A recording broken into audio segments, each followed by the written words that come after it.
오늘 설교의 제목은 그리스도의 위로라는 제목으로 말씀을 전하겠습니다. 발명왕 에디슨은 이런 기도를 드렸습니다. 온 시절이 다 여러분이라면 나의 죄를 눈같이 씻어 주신다는 말씀을 내 어찌 알 수 있으리요. 모든 날이 봄처럼 화사하다면 슬픈 눈물을 닦아주시는 그 말씀을 내 어찌 알 수 있으리요. 고통이 내게 없었다면 사랑하는 자에게 안식을 주신다는 주님의 그 약속을 내 어찌 마음속에 간직할 수 있으리요. 무덤이 내 앞에 없는 것이라면 영생은 꿈이 아니라고 내 어찌 믿음을 가질 수 있으리요. 나는 믿노라. 겨울과 눈물과 괴로움, 저 무덤까지도 그 모두가 주님의 축복임을, 이런 기도를 드렸습니다. 성도가 이 땅을 살아가는 삶의 여정을 보면 늘 평탄하고 형통하고 잘되고 복된 그런 길만 있는 것이 아닙니다. 인생의 행로에는 어려움도 있고 눈물도 있고 아픔도 있고 고통도 있고 괴로움도 있고 때로는 가정에서도 사회에서도 교회 안에서까지도 여러 가지 인간관계로 인하여 힘든 여정을 보낼 수도 있습니다. 성도의 삶의 길을 오늘 성경은 뭐라고 말씀하고 있는가 하니까 성도에게는 고난이 참 많다는 것을 말씀합니다. 고난이 넘쳤다, 이런 말을 사용하고 있음을 보면 성도의 인생은 고난이 있다는 것을 분명하게 말씀하는 것이고, 인생의 그 고난의 파고를 무엇으로 넘을 수 있는가 하는 것을 소개하고 있습니다. 인생의 이 고난의 파고를 넘을 수 있는 것은 그리스도의 위로라고 말씀합니다. 그리스도께서 넘치는 위로를 성도들에게 주시면 아무리 성도들의 인생이 고달프고 힘들다 할지라도 그 모든 고난의 파고를 넉넉히 이기고 승리하는 믿음의 사람이 된다는 것을 똑똑하게 밝히고 있습니다.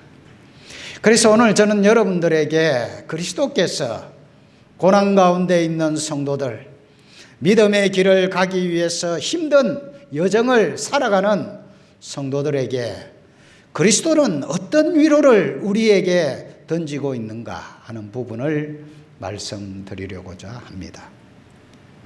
그리스도께서 우리에게 주시는 첫 번째 위로는, 그리스도는 모든 성도들의 수고와 모든 성도들의 무거운 짐을 다 맡아주겠다라고 약속하고 있기 때문입니다. 여러분의 인생의 무거운 짐들이 얼마나 많습니까? 그런데 그 무거운 짐을 내게 맡기면 내가 다 맡아주겠다, 이렇게 약속하고 있는 것입니다. 마태복음 11장 28절에 보면 수고하고 무거운 짐진 자들아 다 내게로 오라, 내가 너희를 쉬게 하리라, 이렇게 말했습니다. 모든 인생의 무거운 짐들이 다 있죠. 어제 저녁에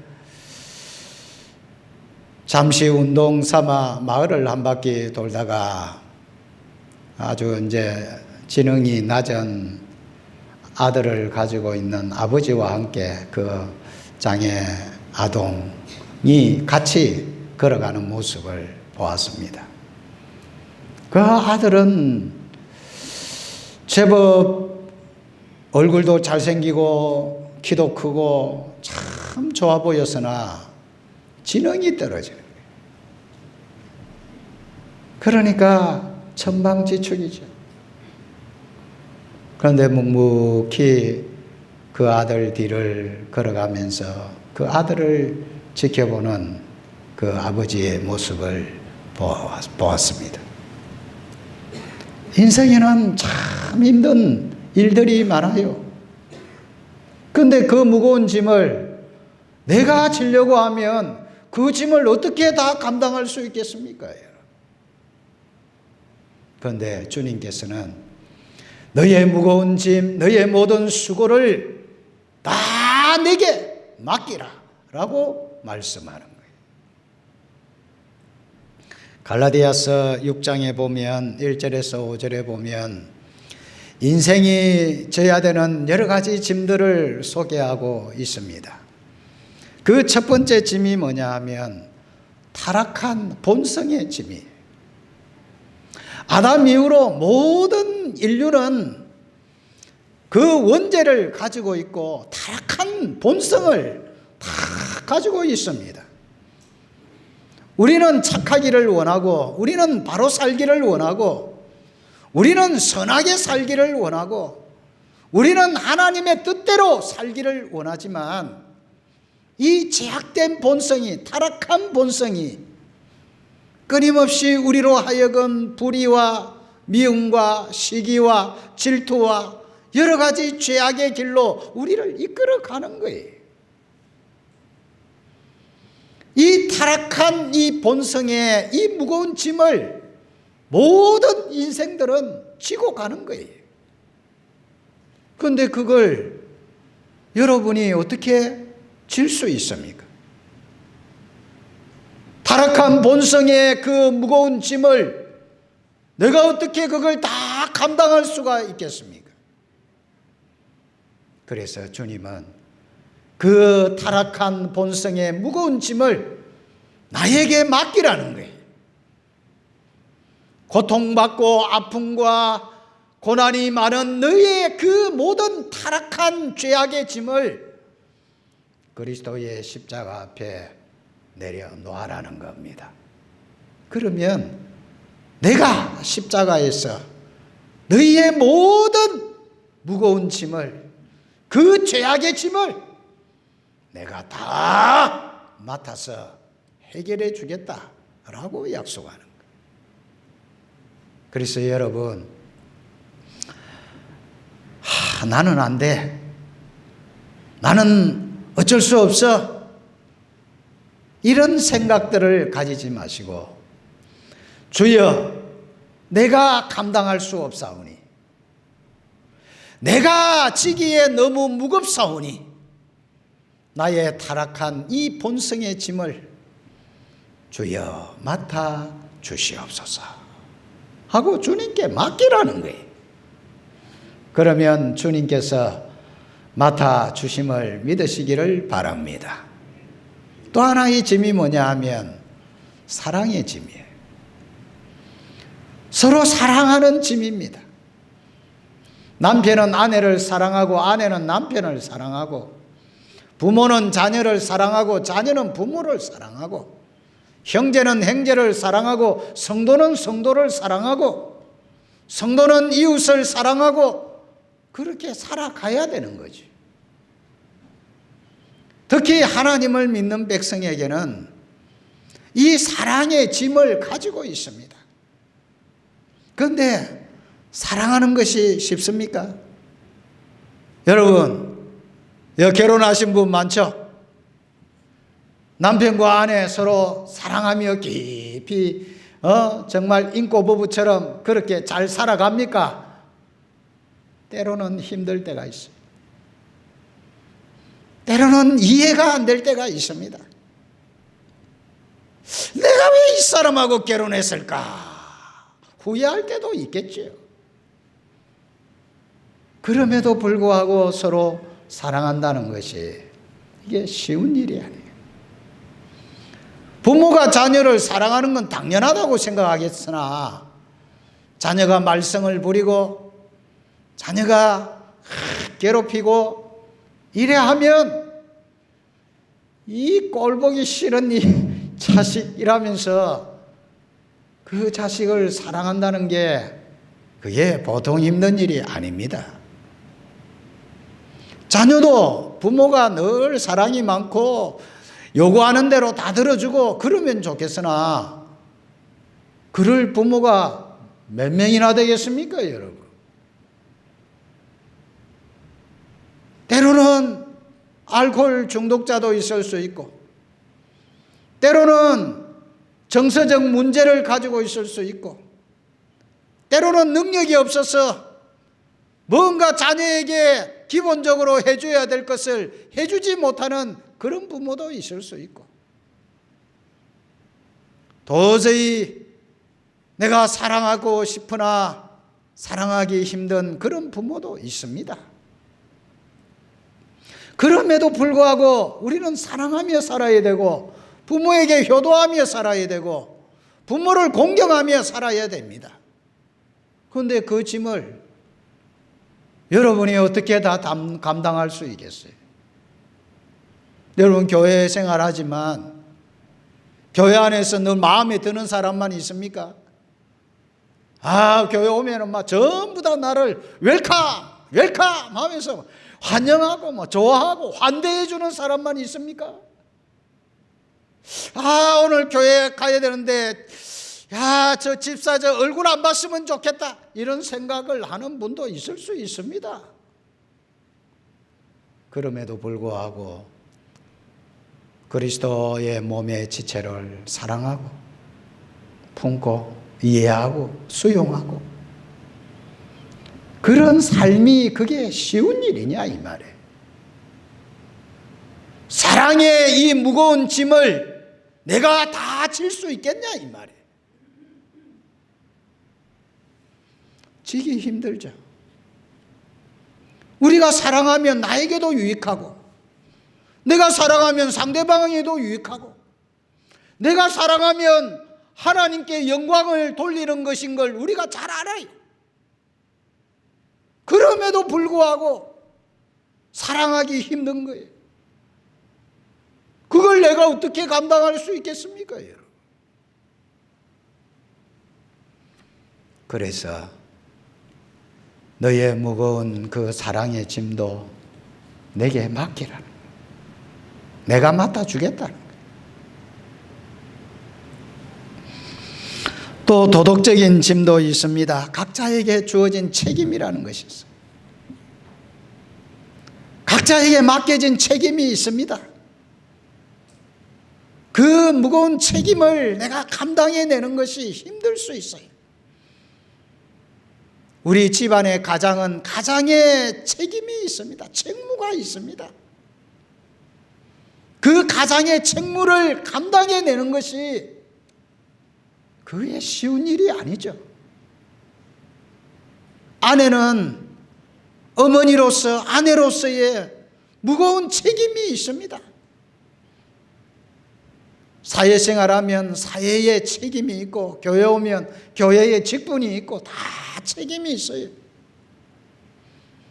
그 책임을 내가 성실하게 충분히 잘 감당할 수 있으려면 그것도 보통 힘든 일이 아닙니다.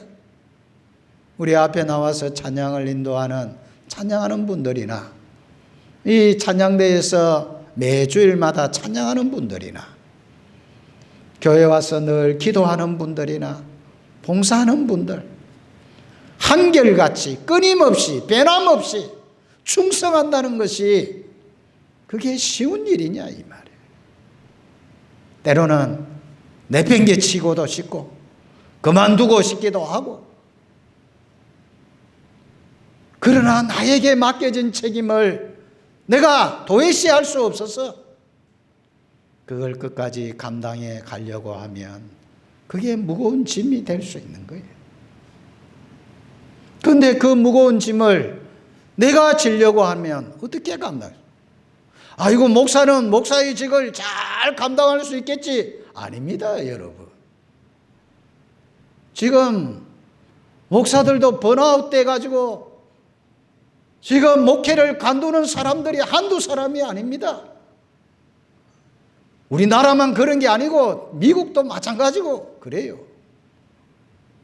지난 수요일 날 말씀했지만 국민일보에 보니까 참 행복해서 목회하는 사람 프로테이지가 어느 정도 되는가 봤더니 3%예요. 3%.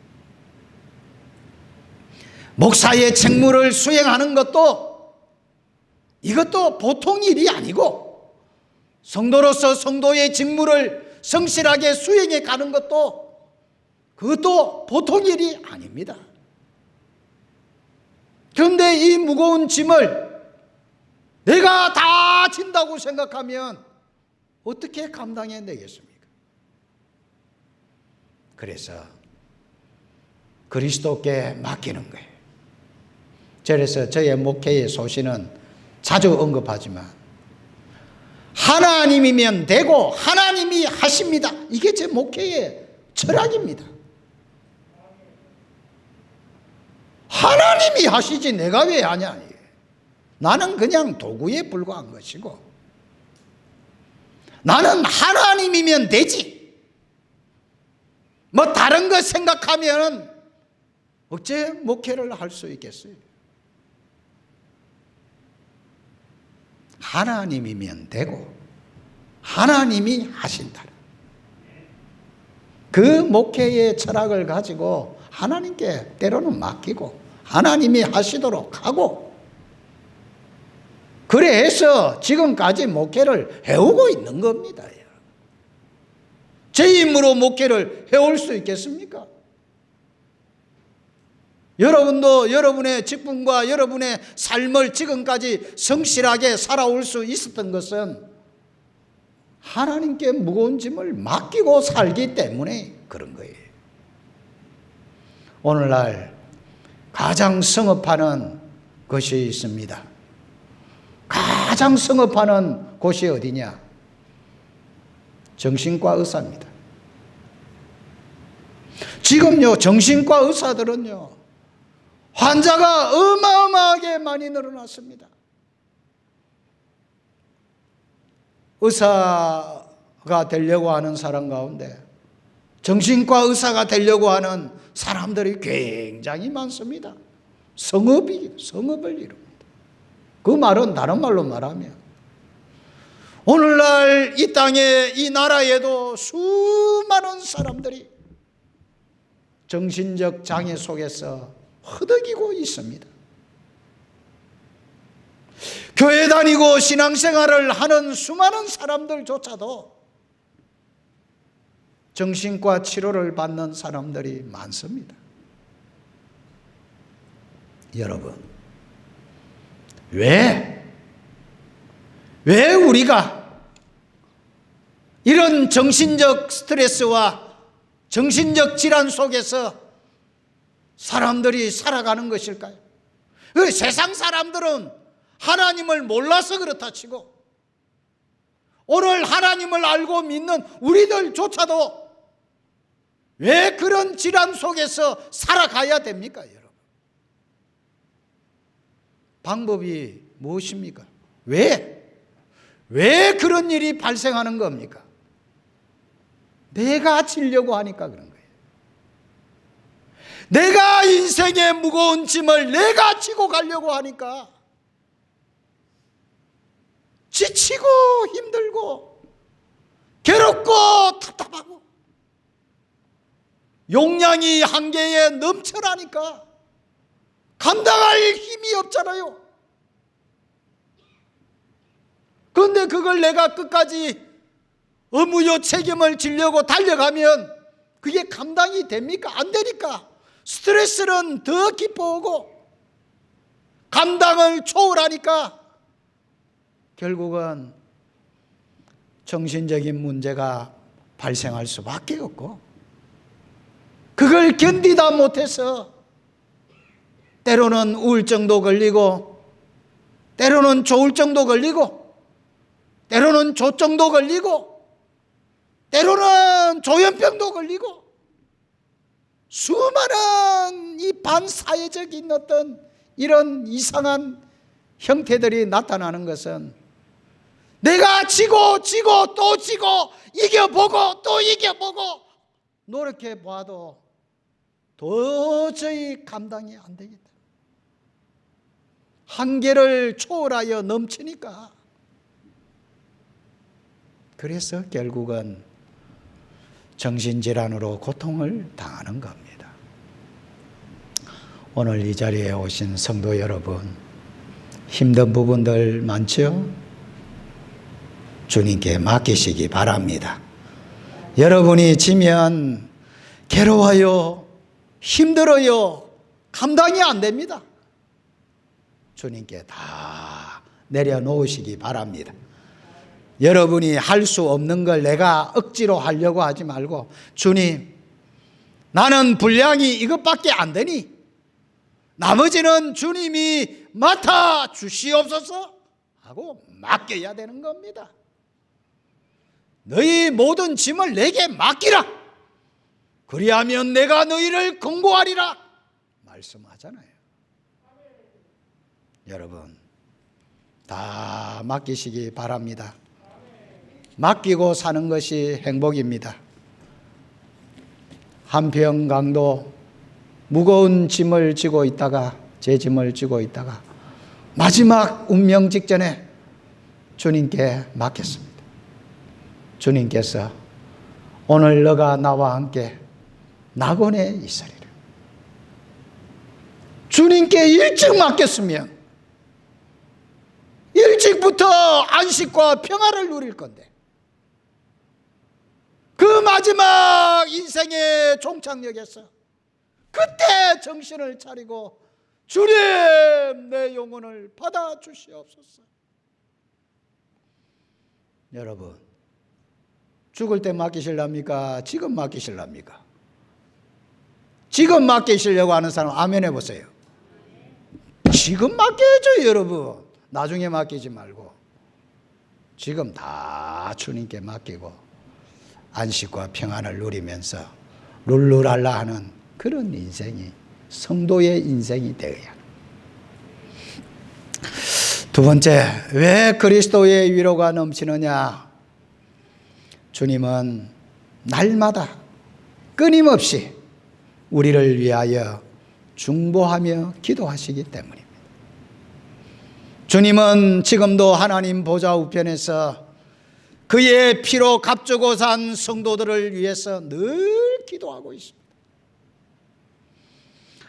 디모데전서 2장 5절에 보면 하나님은 한 분이시요 또 하나님과 사람 사이의 중보자도 한 분이시니 곧 사람이신 그리스도 예수라, 그렇게 말이죠.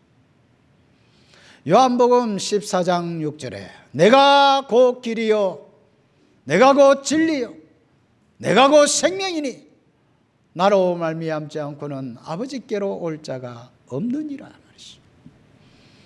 하나님과 우리 사이에 유일한 중보자는 그리스도 한 분밖에는 없습니다. 주님께서 내가 너희를 위해서 끊임없이 계속해서 내가 기도해 주겠다 약속하셨습니다. 요한복음 17장 9절에 보면 이렇게 말합니다. 내가 비옵는 것은 세상을 위함이 아니요 내게 주신 자들을 위함입니다. 하나님은 그의 피로 산 주의 백성들을 계속해서, 여러분들은 새벽기도 좀 제발 좀 많이 나와서 기도하셔야 됩니다. 기도해야 삽니다. 기도해야 교회도 살고 여러분도 살고 여러분의 가정도 살고 여러분의 자녀도 삽니다. 외쳐도 목사님 혼자 외치세요. 나는 안 듣겠습니다 하고 있다가 나중에 사고 뻥뻥 터지고 문제 뻥뻥 터지면 그때 주님 찾으실 겁니까, 여러분? 사고 터지기 전에, 인생의 문제 터지기 전에 미리 예방해야 될 것 아닙니까? 예방. 깨어 기도 안 하면 마귀가 가만히 있겠습니까, 여러분? 예수님께서 뭐라고 말씀하셨습니까? 사탄이 너를 밀가부르듯이 까부르고 있다. 정신을 차리고 깨어 기도하라. 그래 말해도 제자들이 주님 말을 안 듣다가 나중에 다 주님 배반하고 예수님 모른다고 부인하고 그게 그래 되는 거예요. 시험에 들어서 낙심하고 좌절하고 절망. 그러나 우리는 힘들어서 몸이 피곤해서 기도하지 못해도 주님은 지금도 한결같이 여러분들을 위해서 기도하고 있다는 걸 여러분 기억하셔야 됩니다. 주님의 기도 덕분에 오늘 우리의 믿음이 유지되고 주님의 기도 덕분에 오늘 나의 신앙이 유지되고 주님의 기도 덕분에 오늘 이 자리에 예배 자리에 오늘 저와 여러분들이 있는 거예요. 주님이 기도를 끝맺히면 더 이상 우리에게는 소망이 없는 거예요. 누가복음 23장 34절에는 아버지 저들을 사하여 주옵소서 자기들이 하는 것을 알지 못함이니이다. 우리는 전도해야 될 대상자들이 있고 불신 가족들, 불신 형제들, 불신 자녀들, 불신 친구들 참 많고 그들이 빨리 주께로 돌아오기를 원하고 기도해도 우리가 한두 번 하다가 지쳐서 기도를 안 하죠. 그런데 주님이 그들을 위해서 죽어가는 영혼들이 주께로 돌아와 구원을 얻고 새 생명 얻도록 누가 기도하느냐? 주님이 기도하고 있다니까요.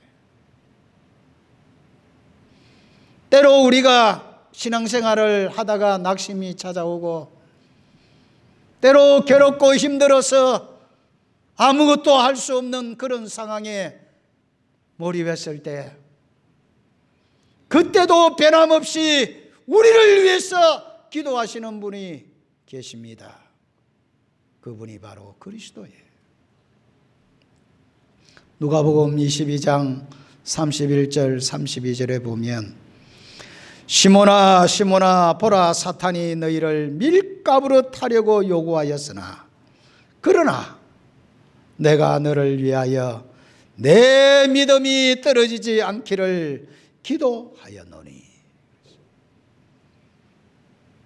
그 위기의 순간에 그 타락의 순간에 타락하고 넘어져 도저히 일어설 수 없는 그런 상황 속에서 주님이 베드로를 위하여 기도해 주심으로 베드로가 그 고통의 자리에서 그 영적 침체의 자리에서 다시 일어나 위대한 주님의 제자가 된 거예요. 엘리야도 사역하다가 지쳐서 하나님 이제 나를 죽여주십시오. 이제 그만했으면 좋겠습니다. 그만 살았으면 좋겠습니다. 그때 하나님께서 천사를 보내가지고 또 어루만지고 물 주고 떡 주고 까마귀까지 보내가지고 위로하고 그리고는 하나님의 산 호렙산에서 그에게 세미한 음성으로 말씀하시고 새 일을 새 사명을 마지막으로 남기시고 그를 회복시켜서 위대한 하나님의 종 엘리야가 된 거예요. 여러분, 하나님은 지금도 여러분은 기도를 쉬어도 주님은 나를 위한 기도를 계속하여 끊임없이 기도하고 있다는 사실을 여러분 기억하시고 용기를 내시기 바랍니다. 힘을 내셔야죠. 마지막으로 예수님은 우리의 최고의 기업이요 최고의 선물로 우리와 함께 계심을 믿으셔야 됩니다. 하나님은 아론 자손에게 이렇게 말했습니다. 너는 이스라엘 자손의 땅에 기업도 없겠고 그들 중에 아무 분깃도 없을 것이나 내가 이스라엘 자손 중에 내 분깃이요 내 기업이니라 이렇게 말했습니다. 여러분, 이 세상의 최고의 기업가는 누구일까요? 삼성? 아니면 저 미국의 애플? 저 인도의 최고의 갑부? 그들이 최고의 기업을 갖고 있을까요? 성경은 아니라고 말하고 있습니다. 최고의 기업을 갖고 있는 사람은 예수 그리스도를 소유한 자가 최고의 기업을 갖고 있는 것입니다. 내 속에 예수님이 있으면 그 사람이 최고의 기업을 가지고 있는 복된 인생이 되는 겁니다. 세상에서 성도의 최고의 위로가 무엇이겠습니까? 한번 따라하십시다. 하나님이 나의 하나님이시다. 하나님이 나의 하나님이시다. 이 사실이 믿어지고 깨달아지면 그 사람이 최고의 부자요, 최고로 행복한 사람이에요. 왜 다윗이 행복합니까?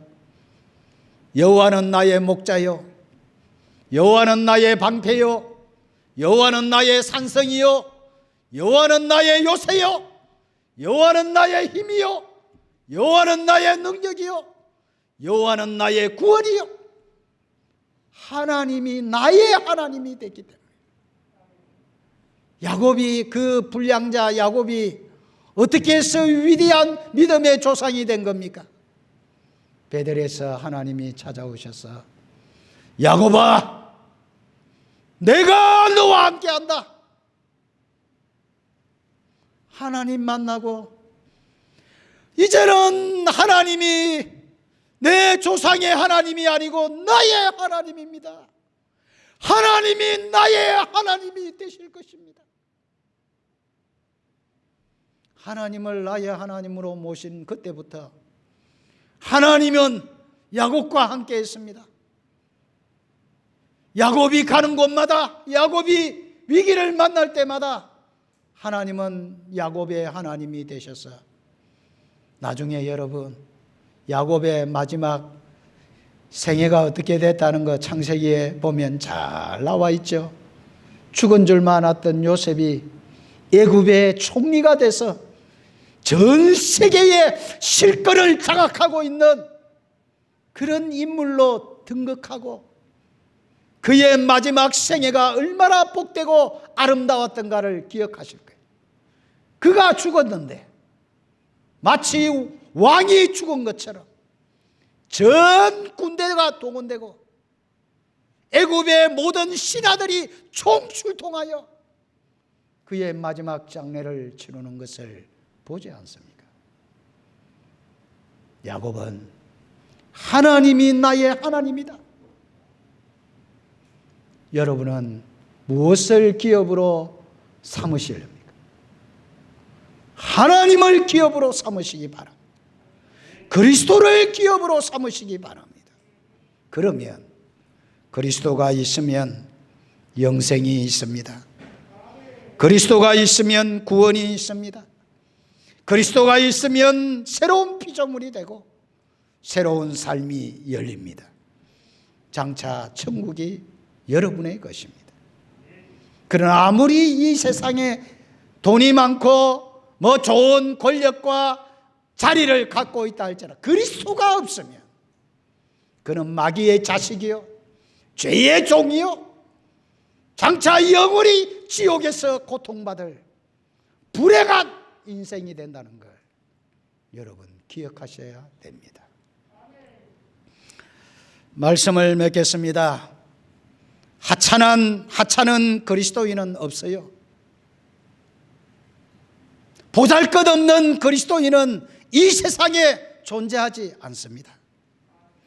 그리스도를 만나는 순간, 그리스도를 소유한 순간, 그때부터 모든 인생은 존귀한 인생이고 귀중한 인생이고 가치 있는 인생입니다.